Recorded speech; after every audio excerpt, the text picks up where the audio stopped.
So today we're meeting with Dr. Aubrey Graham, pretty interesting woman, and we're so glad that you're here today with us. Dr. Graham is a humanitarian and had been in the Congo and also mastered retraining off-the-track thoroughbreds. And the people around them, which is a mouthful to try to say in the least of all the different things that you've done. Plus, there's more than that. So anyway, so we thank you for being with us today. And, just quite an interesting background. So a lot of times we start with just asking you to, like, how you got involved with horses. And I will say this, I know you just had a really nice article in Sidelines magazine, too, that talks an awfully lot about what you've been doing. So tell us a little bit about your background with horses. All right. Well, that's, it's kind of one of those of how many hours do you want to sit here and listen to me? But I'll keep things as short as possible. I mean, I grew up riding. I didn't come from a horsey family.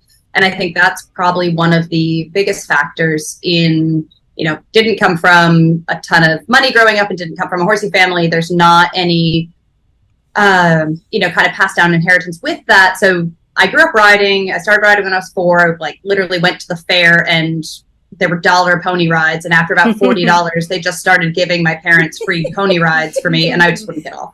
So Sure. They were like, well, I don't know what we have done with this, but apparently this is a thing. So at 4, they allowed me to take lessons. And I think I've pretty much been at the barn pretty much every day that I was in this country since then, with the exception of I tried 1 year to be a normal human when I was in grad school and started my PhD. And I was like, I will try to be normal and I won't ride this year.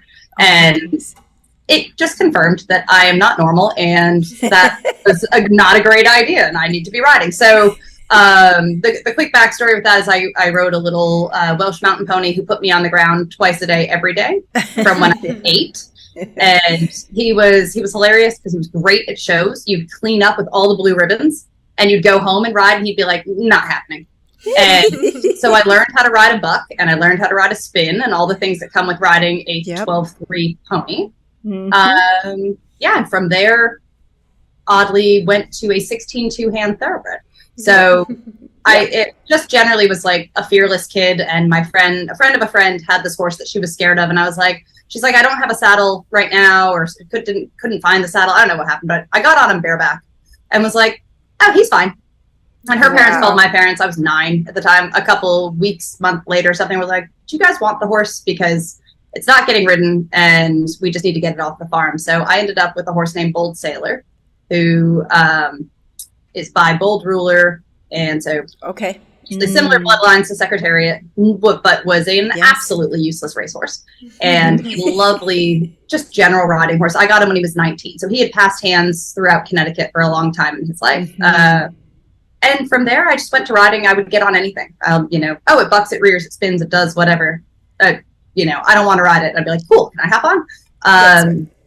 And, worked my way through as a working student in college. I ended up at a hunter barn. So I was an eck rider when I was younger. And that was what the barn did that I was riding at. They did equitation and hunters. I didn't have nice enough horses to really be competitive in the hunters. So went to eck, did fine with that, but had a horse that didn't like to jump after that thoroughbred had an appendix and ended up being like, well, I want to enjoy what I'm doing with this horse. So I ended up doing endurance riding for a while. So a very strange background for an eventer, right? That I guess it all kind of adds up. And was a working student and learned how to break warm bloods, start them under saddle, all of the things when I was in college. And then after that, I trained professionally from when I was 19, kind of as a working student, as a very low level, small time trainer, just would pick up anything that I could on the side from whatever else I was working. And when I came down to Emory, so in Atlanta, to do my PhD back in 2010. And when I did that, I started leasing a horse after that 1 year hiatus where I tried to be normal. I started leasing a horse. She was actually a Hackney Arab, of all things, because it was something I had, right? I was like, no one knows me. I don't have a pedigree. I don't have a showing background, but I know how to train. But you can't, it's like walking, it's like being like, yeah, I'm a race car driver. And you walk up to somebody who's got a real nice car and they're like, hey, so you don't know who I am. You've never heard of me, but I promise I can help make your car better. Can I have the keys? And people are like, you're nuts, right? So you have to show that you know what you're doing. So I was able to lease this horse and that little hackney Arab was great. I got her through the, the .9 jumpers and had a lot of fun. But in the meantime, that barn would take trail rides out at the Georgia International Horse Park. And mostly they're just walk trail rides. And I used to be an endurance rider, so I was super bored. And I was like, can we go do something? Like, I want to do something. Yes. And then we would get to the parts of that park where all the old Olympic jumps are. And so comically, my first entry into eventing was jumping horses over former Olympic fences. So we started with what were then 4-star fences, and never, not necessarily stringing them together, but be like, oh, the old mounds where you have a bounce, they're 4 foot, and they're a bounce. I'd be like, yep. And so then entered eventing from there, and I can get into the business side of it later, but basically that was there's a lot of like weaving around and figuring things out. And, throughout that, I was spending years traveling and doing research as an anthropologist across Central and East Africa. And actually usually was able to ride when I was there too. Yep. So I'll kind of leave you with that much, and you can pick at it and go different directions and whatever you guys want to do. Exactly. Yeah. Kind of before we get into more of the horse stuff, do you think you could explain a little bit, like why you chose your educational path? Yeah. Like what led you to that? Does it relate to horses at all, or is that just like another one of your passions? Yeah. Oh boy. It's like, how do I explain where I got? So I'll try to keep it not as long as the last one. But basically, the background with that is in high school, I've always loved education. I was a good student. I like school. I like learning. I've always been very curious about other places in the world. And in high school, I had a teacher that I took every class she taught. Her name's Marlena Gallagher, and she was amazing. She is amazing. She's not a teacher anymore. One of the classes that she taught was African issues. And at that point, I had been very interested in Asia, reading a lot of novels on Asia, and just, being a curious high school student. So I took the course on Africa, and basically in the first class, she asked us to do a, little exercise, like write down one word that you think of when you think of the continent of Africa. And I'm like, I see where you're going here. You want to tell everybody they're wrong, right? So let me see if I can outsmart this. Because people were like lions and loincloth and village and spear. And I'm like, let's see if I can do better, right? And I'm like, community. And she's like, you're all wrong, right? Like, you're basically portraying a National Geographic version of what the idea of the continent of Africa is. Nobody said city. Nobody said international trade. Nobody said colonial legacies, right? Like, if people said war, they were tribal. They weren't, based on national and international politics. So anyway, I was like, wait, I'm wrong? I'm wrong? And I don't know anything? And I realized I knew nothing. And I realized that I couldn't figure out much from this country. So as soon as I got to college, I took a course that allowed me to so I took an extended study course with Ann Pitcher, who actually, a really random roundabout, so one of my college professors that I spent time with her in South Africa and Angola, but she's also a rider. So now I've gone and seen her in Aiken, and she sent me videos of her warm blood going around and been like, why do we think it's dropping its knees over the fences? And now we're having very different conversations than we were having at the time, which is also a wonderful circular thing. And the other roundabout with that is Marlena Gallagher is now one of my best, high school teacher, is now one of my best friends and drinking buddies when I go back to my hometown. So there's a lot of like odd connection that stays with things as you go. So I ended up on the continent in South Africa we did tours of the townships. We learned a lot about the different politics, how apartheid affected things, what it looked like moving forward. I had a lot of questions and I didn't have a lot of answers. So I just started telling people I was going to come back the next year and do more research. And if you guys are getting the drift, I'm a little cavalier with a lot of things, like including my current move to New York right now, where I'm like, yep, we're just going to uproot the entire farm and business and move it to New York. It'll be fine. Wow. This podcast is brought to you by Ram Fence and Stalls, the one-stop shop for your horse farm. Ram is family-owned and operated and been in business for over 30 years. We welcome you to call in and speak with an expert about your next project today at 866-653-8984. Again, that's 866-653-8984. Oh, wow. That's a lot. That's an awfully lot. You live a full life. You live a very full life, as I can tell. So fast pace. I don't know if I'm certifiable for the horses or the speed that things happen. So it's all fine. That's cute. But yeah, I ended up on the continent, didn't know a lot, asked a lot of questions, and realized that I was constantly learning. And that's going to be the biggest carryover, because what I did as an anthropologist has almost nothing to do with what I was doing with horses, except that each time I was either there or in the saddle or around them, the amount of learning I'm gathering from what's around me is the same quantity. There's lots of stress and there's lots of learning, and it all ticks certain boxes for me and allows me to like muddle my way through, find solutions, figure things out. And I think that's really the biggest carryover between the two. But yeah, I traveled to a whole bunch of different countries, did a lot of different research. So I was in like South Africa and Cameroon and Mozambique and Angola. And for like various roundabouts and other funny stories of like meeting men and being like, yes, this is a great idea. Let's go make some money in the US and then travel from Kenya to Cape Town overland on chicken buses and things like that. Like, why not?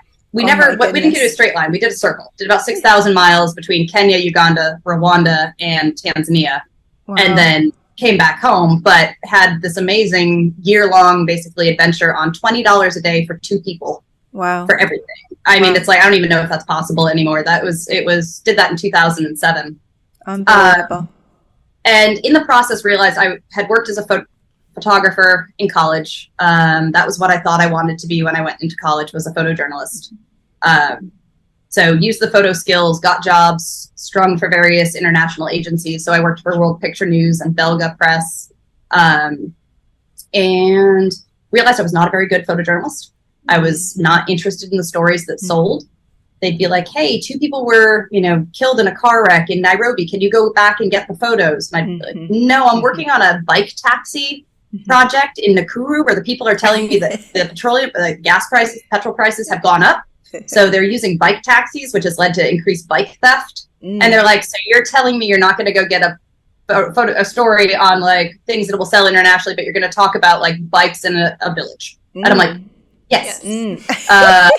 Because it mattered to the people there. And I was trying to see things and understand things from the population's perspective in the places I was. And what that is that's just like if you're going to put like hit the thing on the head, the nail on the head, that's anthropology, is trying to understand the world from other people's perspectives in the space where they are while you live in those spaces.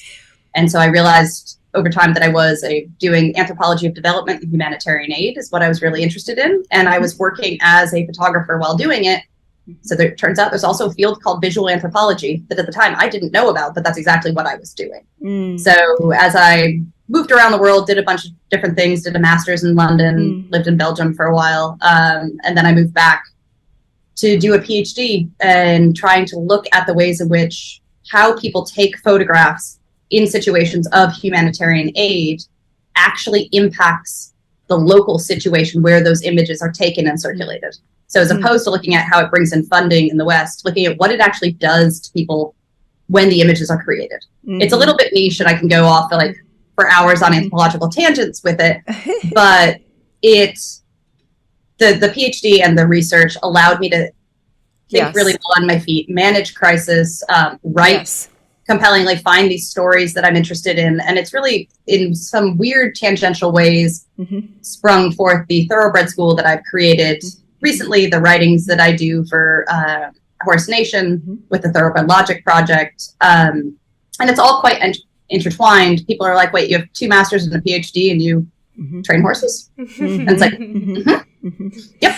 And I don't want to do anything else. So it sounds like, you love a challenge, and it sounds like you really like to dive in and look at like, how does this work? How can I make this work? And you've now taken that to, like you said, your business in working with thoroughbreds and people and everything else that you're doing. So that did move into this. So tell us a little bit about that. You started to, so, give us a little idea, bird's eye view of what you like to do. I mean, it sounds like the thoroughbreds off the track, though, a lot of times are just, the horses are so wonderful. They have so much to offer.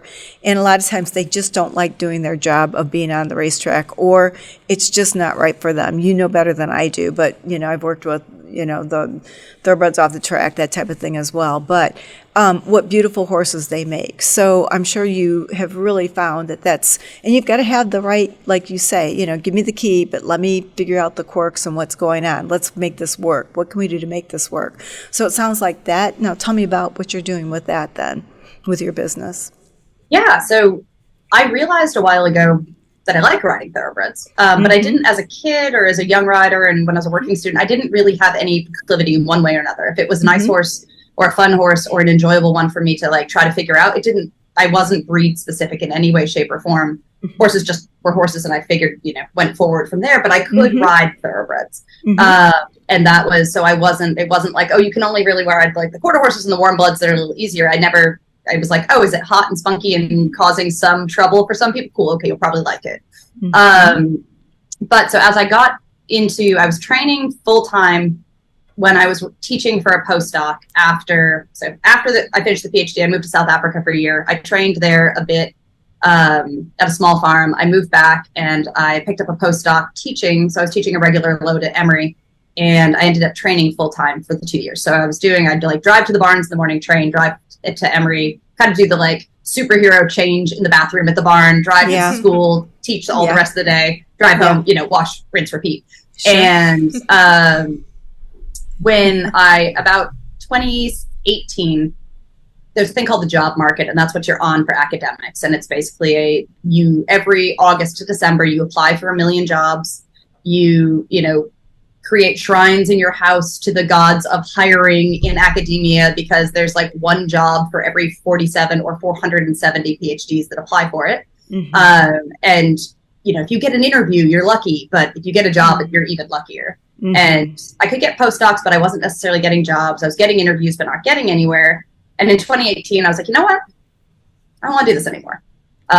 This isn't really, I went and did one campus interview, like 13 hours straight of an interview where I talked my way through everything and was very enthusiastic about stuff. And I got back to the hotel room at the end of the day and was like, I don't think that's me. Like, I think I just aced that, but I don't think that that's what I actually want. And realized that I wanted to be training, like doing the other job that was my second job as the first one. So 2019, through a lot of serendipity, which my life is full of it, I said, 2018, I was like, I'm not going to go back on the job market. I had taken a horse to the Retired Racehorse Project Makeover for the first time that year. Yes. And I owe them a ton for where I am now, because they inspired so much. They provided structure, a community, and a place where horse people are wonderful. Horse people are wonderful in a lot of places, but with the RRP, horse people are wonderful across the board. Like it's a super happy horse show. Everyone is supportive. And when I needed help afterwards, and I was like, I think I want to set up this type of business, and I think this is what I want to really do, they were like, fantastic. What do you need? What do you need? Like documents? Do you need to figure out pricing? Do you want to talk to someone and talk about logistics? And the level of enthusiasm, as they went through it, they're like, oh, do you want to teach a master class? Like, you're really getting this going. It seems like you can do that with what you're working on. We'll bring you up and you can teach a master class. You can ride in a clinic. Like, they were wonderful, and continue to be. So I owe the RRP a ton.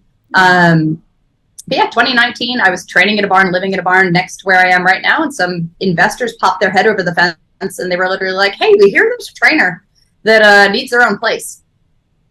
And I was like, and they're like, yeah, we think we are. And they're like, come see it. And they went down to it's an old Olympic facility that was plunked in 96 on a beautiful, beautiful property.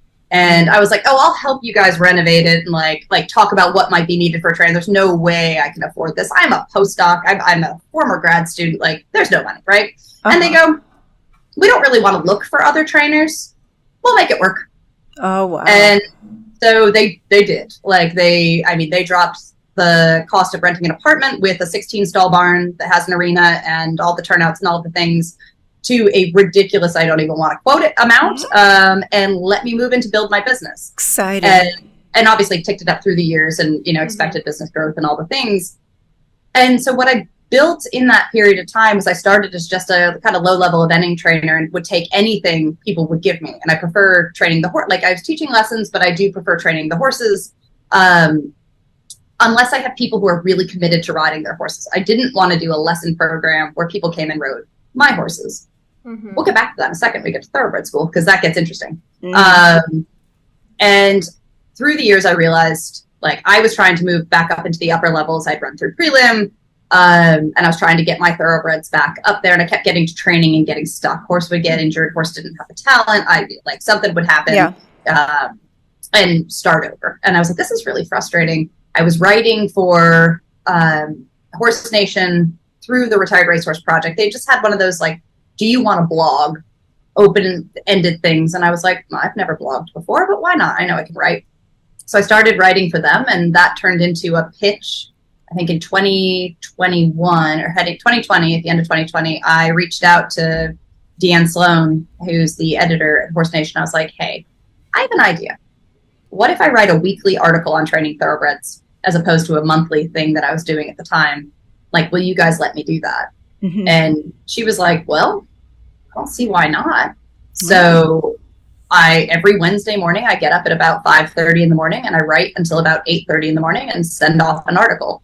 I've gotten really good at writing fast because that's not what I used to do. I used to take a lot of time editing. So now it's like, it's got to get done. Yes. And from there, I realized that people actually seem to like what I'm writing about training thoroughbreds, but that wasn't helping them ride better in a particular way. Like it was giving them advice, but it wasn't doing the hard work of improving their riding. Mm-hmm. And so I had a bunch of sales horses that would come in from people that are like, I love this horse, but I can't ride it.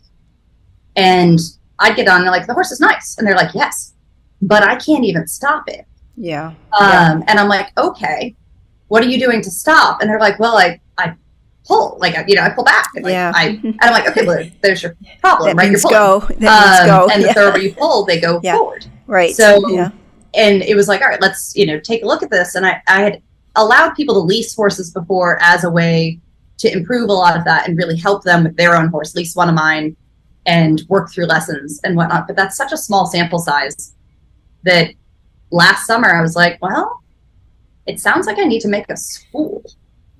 And so again, in the way I do things, in about a 3-week period of time, developed and put together, a curriculum, the structure, how it was going to work, how we were going to do things, and created Thoroughbred School, which has people riding at the barn. Generally, it was Tuesday, Thursday, Sunday. And the Sunday and Thursday classes are 2.5 hours. And the Tuesday class, which was every other week for most of it, is an open gym. Oh. Mm-hmm. So the structure would be, you come, you ride, we talk about the horses, we look at their feet, we look at their race records. It's not just tack up the horse and go get on. Nice. Everybody's riding a different horse every week to the best of my ability. So they're hopping on my schoolmaster on one week, they're all thoroughbreds. And then they might get on the horse that's had 4 post-track rides, so long as I think it's going to be safe. And we're using the same principles on different horses of what's the relationship between balance and speed? How do you work the mechanics of really finessing the foundational parts of riding? Really, it's just teaching super good equitation. Wow. And then they're able to ride all these horses. And the fun progression is watching them go from being a bit intimidated often in the beginning by, these big, strong, fast horses to realizing that the horses are actually derpy and super happy to just like plod around, but also can frame up and do all the work once they have the tools to be able to ask the right questions for the horses to give the right answers. How exciting.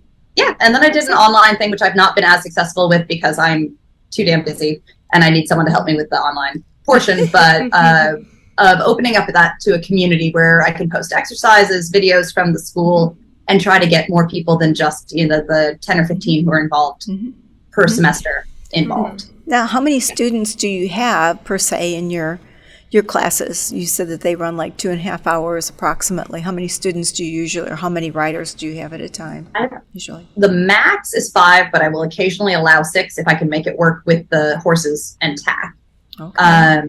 I will, but through a semester, it's the structure. I tried to open it up to more people than can just commit, because how many people can really commit Tuesday, Thursday evening, and Sunday every single? That's going to really limit who can access it. Mm-hmm. So I made a structure where there's full-time, where somebody does, full-time enrollment and they do all 3.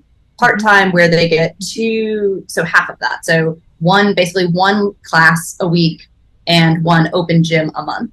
And then I have an ad hoc structure where so long as someone has ridden with me and I understand how they ride, they can just kind of like, pay to play. Like they want to come, their Thursday just opened up and they look at a schedule and they go, okay, there's only 4 people riding on Thursday. Can I take the 5th spot? And then they can come in and do that ride for that class. And generally the ad hoc people would come and ride like 6 or 7 times a semester, but it wouldn't be quite as regular as everybody else. I think for the 3 semesters that I've offered it at this point, I have about 15 students a semester, and people tend to get quite committed. And then we run roundtables on and run discussion topics. And we basically just bring some food, we potluck some food, bring some drinks, sit there, drink a beer, and, kind of just chat about a various topic on thoroughbreds, whether it's about rider balance or what to look for when you're purchasing, how to be confident in making sure you make a right match, and things like, the particular things that make thoroughbreds exceptional, both for all the positives and all the negatives that come with that. So what type of riders, what type of people do you say, and we'll kind of conclude here in a minute, but what type of riders do you generally see that come for your classes? Are they people looking to purchase a thoroughbred? Are they people looking to, it's probably all the above, but, to enrich themselves with riding, period, I'm sure, and many of your ideas and techniques and so forth. But what kind of a person would come, want to come to your classes, your schooling? So great question, because this is actually something I'm trying to brainstorm how to add to as well. So often it would be people who were looking to get saddle time, but very interested in thoroughbreds anyway. Some people had, and that also talks about how they kind of found their way to it. They either have owned a thoroughbred in the past, they're looking to purchase one, or they're, a rider that's a pretty quality rider that just wants to learn more. Yes. And the side I want to be able to get into, and what I'm working to figure out a way to do this when I move to New York, is looking at how do we get people who already own thoroughbreds to be interested in this as well? Because when I say, hey, you come and ride my horses, and you're not just riding your horse, because that tends to get people it puts them in a channel, and it doesn't make it as easy for them to say, oh, go buy another horse and do test rides on other thoroughbreds. It puts them at a little bit of a setback to always be on their same horse. So I've got to find a way to merge the two of having people with their own horses involved on their horse and riding some of these other ones, whether they're mine or someone else's, as a way to bring in the population that already has the thoroughbreds but wants to get better at them as a kind of a genre of riding. Well, I'll tell you, there's nothing any better than hopping on somebody else's horse or riding a lot of different horses. You did that to get to where you are. I did just a little bit of that. I'm sure you've done it too. But the big thing is that getting on all those different horses really teaches you an awfully lot about their personalities, what you're doing, your seat, your hands, your balance, everything. And boy, it grows you, really, I think enriches you as a rider, for sure. That's very true. And when you, especially with horses that maybe have, a more challenging personality to get along with, for some people, riding your own horse, I feel like sometimes you come in with with a bias almost. Before this job, I worked for a professional horse trainer as a groom, but would get to ride every so often. And then when I would ride my horse, I had a bias that that horse isn't as nice or something like that. So I think when you have your horse that you ride exclusively, it's harder to kind of break through some of those barriers that you're trying to get people to break through. Because you have this, you've experienced the horse in good and bad, and you kind of just are expecting it to do that, which when you catch ride, you kind of don't have that luxury, so to speak. You just have to ride the horse as it is, which then, over time helps you ride the horse that you know a little bit better as well. Absolutely. And how long have you had your school now? How long? That's been... It's been a full year for the school. So I've been writing for Horse Nation for a lot longer than that, and I've been doing... a variety of kind of more written and more kind of published type things but the thoroughbreds are really focusing on that. So Thoroughbred Logic has been around since basically January 1st, or right thereabouts, 2021. And then this one, I think it was 2021. I'll have to check. Might have been 2022. It's been a long 5 years. Yep. It's been a long time. The thoroughbred school itself has been around for a year at this point. I just got like a Facebook notification came up the other day of me posting about it for the first time, of being like, I have this hairbrained idea. Who wants in? I think you're super interesting, because my background is kind of, I mean, it's in the same vein, because I have a specialized sociology degree, the law of criminology and deviance. Oh, cool. And stuff, and I studied like the genocide in Darfur and stuff, so I feel like we have very similar like educational backgrounds. Granted, I took one class at the law school because I was going to be a lawyer, and I was like, absolutely not, I'm not doing that. That's terrible. Yeah. But then, moved into working for a horse trainer and was like, oh, I'm going to be a horse trainer. Now I'm not a horse trainer, but so I think it's interesting, and I think that I think people will really school, like this. Yeah. Your school and how you have structured it is like very indicative of your educational past too, which I think is cool as someone that learns well in that kind of template. Yeah, it's super. The annoying thing is, I'm like, I left academia to be a horse trainer, and I'm so academic as a horse trainer. It's in your bones. I can't get away from it. It's literally, it's just there at all times. Yeah, but I think a lot of people learn well in that way. Like, obviously, we're all individuals but like, I feel like it's something that's not as prevalent in horses, so it works to your advantage, because so many people are used to like traditional schooling, so to speak.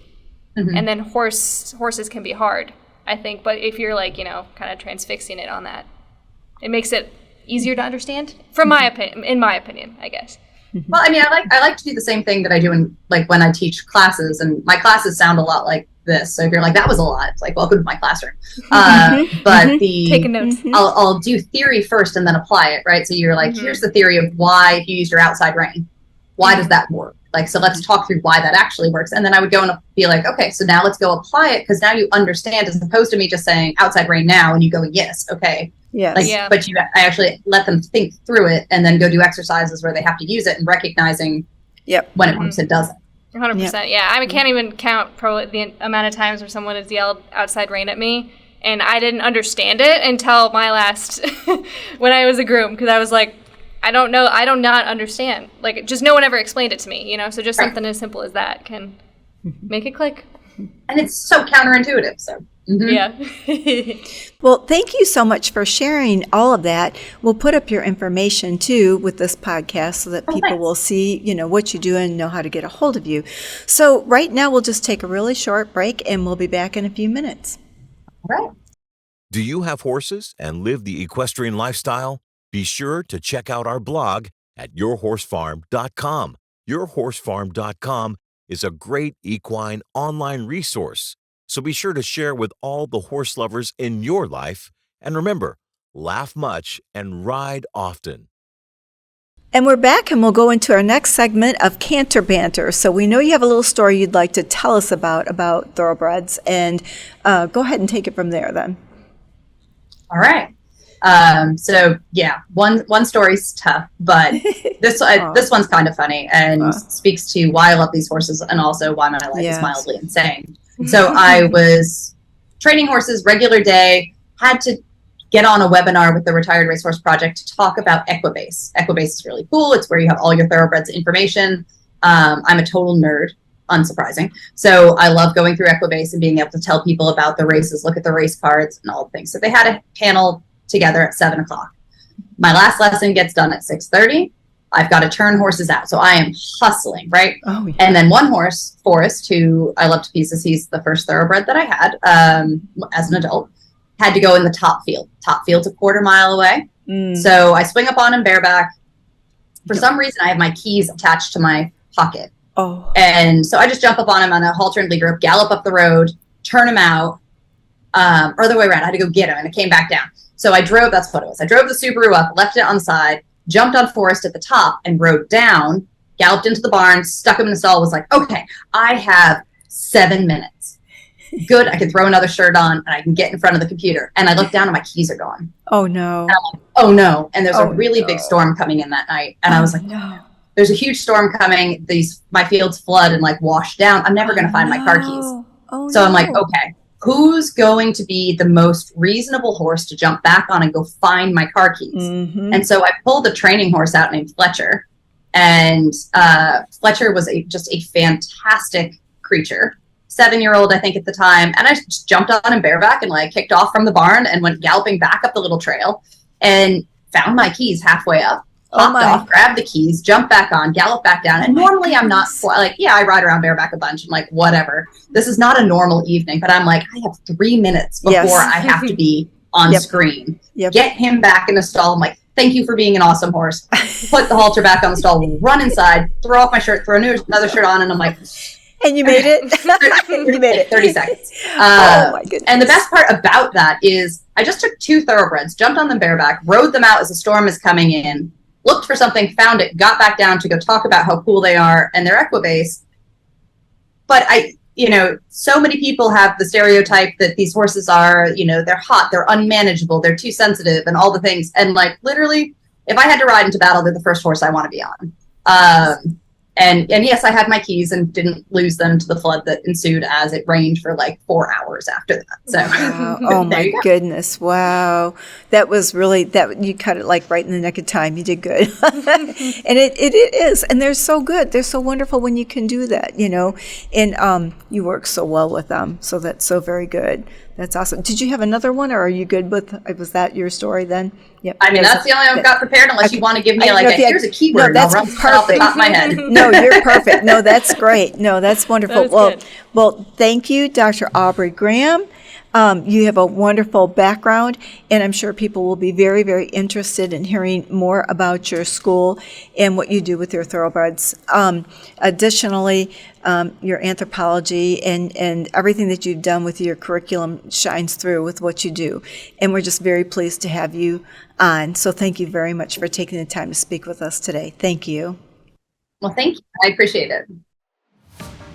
We hope you enjoyed our podcast and encourage you to share with all of your equestrian family and friends. Subscribe on your favorite podcast platform as well as our YouTube channel and stay up to date on all of our shows. Do you have a topic to discuss or a guest recommendation for our hosts? Email us at podcast@ramfence.com.